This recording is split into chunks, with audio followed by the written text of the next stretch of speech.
Assalamualaikum warahmatullahi wabarakatuh.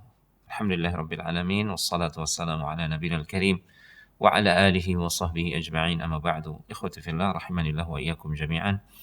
Kembali kita mengkaji kitab Syarhus Sunnah karya Al-Imam Al-Muzani rahimahullahu taala yang disyarah atau diberikan ta'liq oleh Syekh Profesor Dr. Abdul Razak bin Abdul Muhsin Al-Badr hafizahullahu taala. Kita masuk pada pembahasan berikutnya di mana Al-Imam Al-Muzani rahimahullahu taala mengatakan wal imsaku an takfiri ahli al-qiblah. Ahlussunnah wal Jamaah di antara prinsip akidahnya adalah menahan diri dari mengkafirkan ahlul qiblah, ya, orang-orang Islam yang salat menghadap kiblah. Wal bara'ati minhum fima ahdathuhu ma lam yabtadi'u dhalalan. Juga Ahlus Sunnah menahan diri, berlepas diri dari mereka pada kesalahan-kesalahan yang mereka lakukan selama mereka tidak melakukan kesalahan kebid'ahan berupa kesesatan. Insyaallah kalimat ini akan dijelaskan lebih detail oleh Syekh Abdul Razak. فمن ابتدع منهم ضلالا كان على أهل القبلة خارجا ومن الدين مارقا. Siapa yang melakukan kebid'ahan, kesesatan di antara mereka, maka dia keluar dari ahlul qiblah. Tidak lagi dikatakan ahlul qiblah. Dia bukan lagi orang Islam. Ini jika kebid'ahannya itu telah sampai kepada taraf kekafiran, na'udzubillah. Dan dia telah keluar dari agama. Wa yutaqarrabu ila Allah azza wa jalla bil bara'ati minhu. Dan Ahlus Sunnah bertakarrub kepada Allah Subhanahu wa taala dengan berlepas diri dari orang-orang yang karena kebid'ahannya, karena keyakinannya yang sesat, dia keluar dari Islam. Wa yuhjaru wa yuhtaqaru. Orang-orang seperti itu layaknya justru diboikot dan direndahkan. Wa tujtanabu ghuddatuhu, dan penyakit kesesatan yang menular itu harusnya dijauhi. Sudah seharusnya untuk dijauhi. Fahiya a'da min ghuddatil jarab. Karena penyakit kesesatan yang dimiliki oleh ahli bid'ah itu lebih menular daripada penyakit menular yang ada pada hewan. Kita akan dengarkan penjelasan kalimat demi kalimat Al-Imam Al-Muzani ini melalui penjelasan yang dituliskan oleh Syekh Abdul Razak Al-Badr hafizahullah ta'ala. Kalimat beliau rahimahullah ta'ala yang mengatakan wal imsaku an takfiri ahli al-qiblah. Maksud dari kalimat ini adalah Ahlus Sunnah mereka tidak mengkafirkan orang-orang yang salat menghadap kiblat, karena mereka secara zahir adalah orang-orang Islam yang masih melakukan salat. Mereka adalah orang-orang Islam. Sekalipun mereka memiliki kesalahan atau kekeliruan, namun selama kekeliruannya tidak sampai mengeluarkan dia dari agama, maka kita tidak boleh mengkafirkannya. Hal ini sebagaimana yang disabdakan oleh Rasulullah SAW.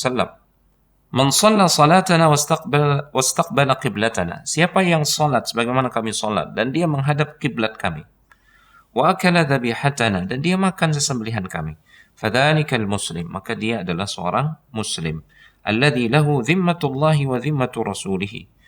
Seorang muslim yang dia berhak mendapatkan dhimmatullah, perlindungan Allah Subhanahu wa taala dan perlindungan Rasulnya.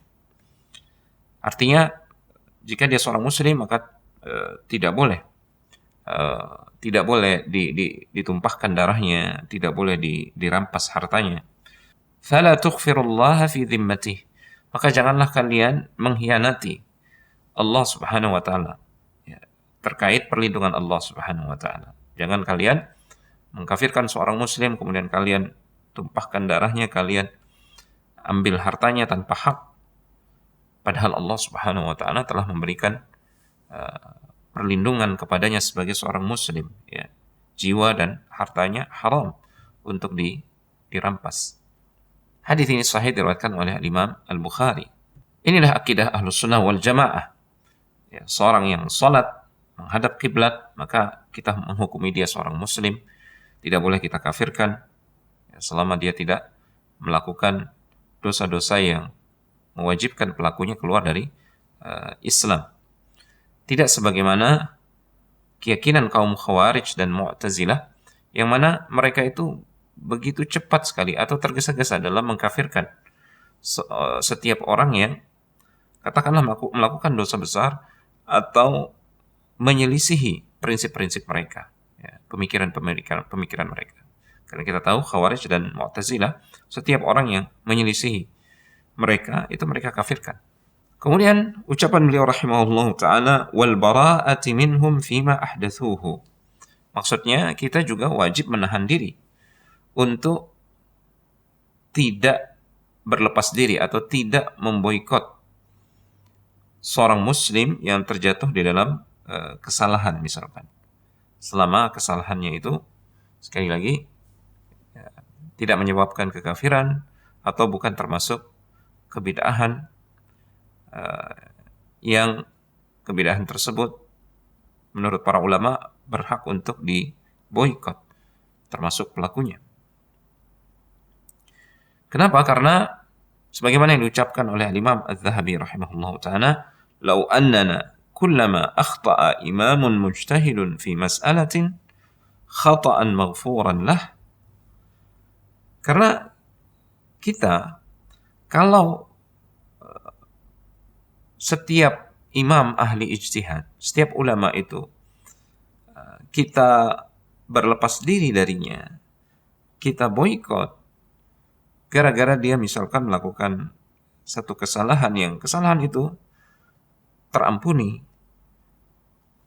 hajarnahu wa badda'nahu, kemudian kita memboikot dia, kita membid'ahkan dia. Kalau demikian, lama salima ahadun minal a'immah, maka tidak ada seorang pun yang selamat dari kalangan para ulama. Tidak ada seorang pun imam-imam dan para ulama yang selamat, karena tidak ada satupun di antara mereka yang maksum, yang terpelihara dari kesalahan. Lakin istathna al-musannif rahimahullah ba'da dhalika man lam yakun min ahli sunnah. Namun musannif atau penulis dalam hal ini adalah al-Imam al-Muzani rahimahullah ta'ala memberikan pengecualian. Jika mereka adalah selain ahlu sunnah. Ya, maksudnya jika yang melakukan kesalahan itu adalah dari kalangan ahlu sunnah, maka diberikan uzur. Ya, tidak langsung diboikot, tidak langsung dibid'ahkan. Adapun jika yang melakukan kesalahan atau penyimpangan itu adalah selain ahlu sunnah, ya memang usul, ideologi dan pemikirannya itu sudah menyimpang, maka Imam Al-Muzani rahimahullah ta'ala memberikan pengecualian. Beliau mengatakan, ma lam yabtadi'u dhalalan, selama orang tersebut tidak melakukan bid'ah kesesatan. Faman ibtada'a minhum dhalalan, siapa yang melakukan bid'ah di antara mereka, bid'ah kesesatan, kana ala ahli al-qiblati kharija, maka dia keluar dari kalangan ahlul qiblah, dia keluar dari kalangan kaum muslimin. Ini jika kebid'ahan yang dia lakukan itu adalah kebid'ahan, jenis kebid'ahan yang menyebabkan pelakunya menjadi kafir. Wa minad dini mariqa, dan dia keluar dari agama. Wa yutaqarrabu ila Allah azza wa jalla bil bara'ati minhu wa yuhjaru wa yuhtaqaru. Justru ahlu sunnah mereka mendekatkan diri kepada Allah Subhanahu wa taala dengan berlepas diri dari orang-orang yang seperti itu, yang orang-orang yang tersesat seperti itu. Mereka mendekatkan diri dengan memboikot mereka. Ahlu sunnah mendekatkan diri kepada Allah dengan memboikot mereka, dan dengan cara mengkerdilkan mereka, supaya kesesatan mereka ini tidak diikuti oleh banyak orang, dan supaya dia kembali dari kesesatannya menuju kebenaran. Imam Syekh Abdul Razak hafizahullah ta'ala, beliau mengatakan, wa hadzal bab yunzaru fihi bihasabi qa'idati syari'ati jalbul masalih wa dar'il mafasid. Namun urusan boikot, memboikot, bid'ah, membid'ahkan ini perlu memperhatikan kaidah syariah dalam memandang maslahat dan mafsadat. Jika kemaslahatannya lebih besar, kita memboikot seorang ahli bid'ah, kemaslahatan yang bisa diraih adalah orang-orang tidak akan mengikuti bid'ahnya dia, dan dia diharapkan bisa kembali kepada kebenaran, maka pemboikotan ini dilakukan. Namun jika mudaratnya justru lebih besar, maka pemboikotan tersebut tidak dilakukan. Ini maksud beliau. Qauluhu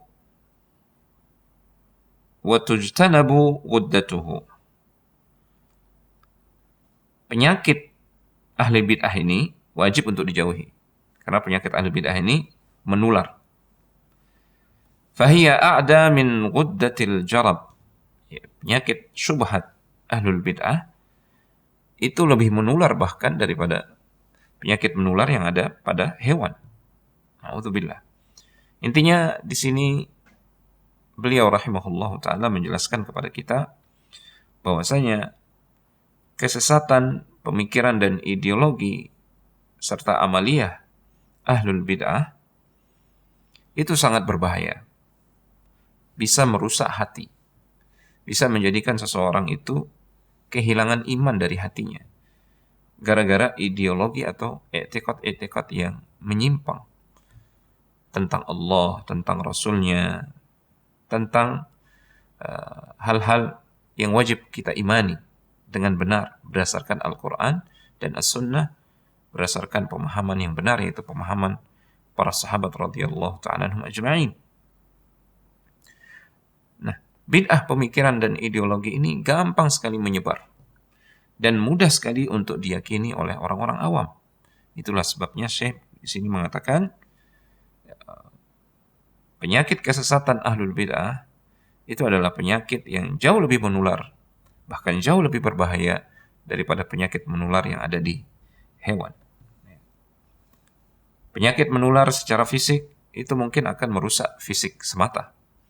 Namun penyakit menular berupa syubhat, pemikiran, dan ideologi itu bisa merusak hati.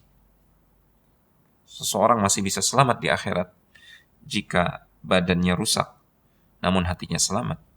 Namun seseorang tidak akan selamat di akhirat kelak jika hatinya rusak oleh syaitan. Na'udzubillah. Semoga Allah subhanahu wa ta'ala menjaga kita semua. Hadza wa sallallahu ala nabiyina Muhammad wa ala alihi wa sahbihi wasallam wa akhiru da'wana anil hamdulillahi rabbil alamin. Wassalamualaikum warahmatullahi wabarakatuh.